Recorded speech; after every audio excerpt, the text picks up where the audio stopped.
24 घण्टा ताजा खबर तपाईमाझ। नयाँ ताजा भिडियो सबैभन्दा पहिला हेर्नको लागि खबर चुली युट्युब च्यानल सब्स्क्राइब गर्न नभुल्नुहोला।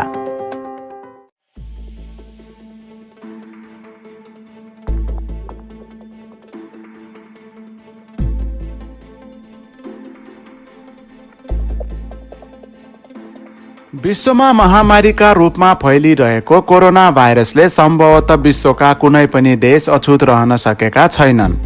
कोरोना संक्रमण नेपाल भित्रिएपछि नेपाल सरकारले कोरोना रोकथामको लागि देशव्यापी रूपमा लकडाउन गरेको थियो। चैत्र 11 गतेदेखि लागू गरिएको लकडाउन लगभग 4 महिना भइसक्दा पनि पूर्ण रूपमा खोलिएको छैन। सरकारले जारी गरेको लकडाउनसँगै नेपाल सरकारले नेपाल भारत सीमा नाका सिल गरेको थियो। भारतमा लाखौंको संख्यामा रहेका नेपाली कामदारहरू नेपालभित्र नै र भारतबाट नेपालमा कोरोना संक्रमण सार्न नदिन नेपाल सरकारले नेपाल भारत सीमा नाका पूर्ण रूपमा सिल गरेको थियो। नेपाल भारत सीमा नाका पूर्ण रूपमा सिल गरेपछि नेपाल भारत सीमामा रहेका व्यापारीहरू ठूलो मारमा परेका छन्। नेपाल तर्फका व्यापारीहरू पूर्ण रूपमा भारतीय बजार क्षेत्रमा निर्भर रहेका र भारत तर्फका व्यापारीहरूको लगभग 95% व्यापार नेपालबाट हुने गरेको थियो। बोर्डर सिल भएपछि दुवै तर्फका व्यापारीहरूले ठूलो घाटा बेहोर्नु परेको छ। नेपाल भारतको पश्चिमी सीमा गड्डा चौकी हुँदै बनबासा भन्ने क्षेत्रमा व्यापार गर्दै आइरहेका भारतीय व्यापारीहरूले भारतको सरकार समक्ष ज्ञापन पत्र बुझाएका छन्। नेपाल सरकारले सीमा नाका सिल गरी यति लामो समय बितिसक्दा पनि सीमा नाका नखोलिदिएकोले भारतीय व्यापारीहरूले नेपाल सरकारलाई सीमा नाका खोलिदिन पहल गरिदिनु पर्ने भनी भारत सरकारलाई पत्र बुझाएका छन्। उक्त पत्रमा लेखिएको छ, सेवा में श्रीमान राजदूत महोदय नेपाल, नेपाली दूतावास नई दिल्ली, भारत।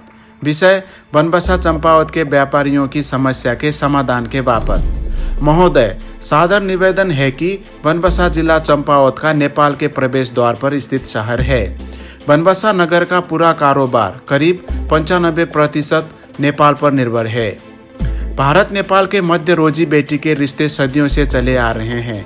महोदय, कोरोना वायरस जैसी महामारी के संक्रमण से बचाव को भारत नेपाल सीमा सील की गई है एवं लॉकडाउन किया गया है, जिसके चलते बनबसा का पूरा कारोबार 21 मार्च 2020 के बाद से पूरा ठप पड़ा हुआ है। महोदय, बनबसा के व्यापारियों का लाखों रुपए नेपाल के व्यापारियों पर बकाया है, जिसकी वसूली नहीं हो पाई है।